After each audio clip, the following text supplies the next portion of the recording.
கலைத்துறையில் புகழ் யாருக்கு? ரிஷப லக்னம் பார்ப்போமா?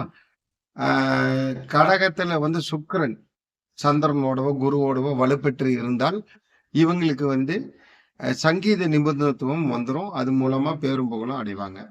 ரெண்டாவது, இது ஒரு சின்னது, லக்னத்துக்கு இல்ல, சந்திரன் நின்ற வீட்டிலிருந்து 5வது வீடாக கடகம், விருச்சிகம், மீனம் வந்து இந்த 3 வீட்டுல ஏதாவது ஒரு வீட்டுல சனி, அதாவது நிக்கக்கூடிய 5வது வீட்டுக்கு சனி இருந்தாருன்னா அவங்க சங்கீத ஞானத்து மூலமாக பெரும் புகழ், பணம் அவங்க சம்பாதிப்பாங்க அப்படிங்கிறது கணக்கு.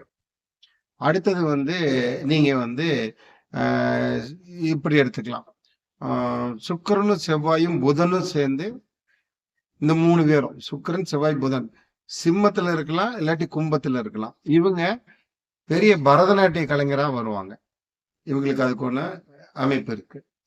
இது இல்லை அப்படின்னா குருவும் செவ்வாயும் புதனும் எங்க வேணாலும் இருக்கலாம்.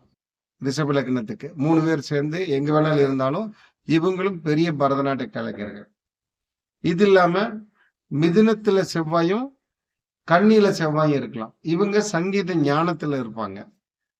இப்ப இத்தனை வகை பரதநாட்டியம் சொல்லிக்க, சங்கீதம் சொல்லியிருக்கிறோம். சங்கீதத்திலே எல்லாமே வந்துடும்.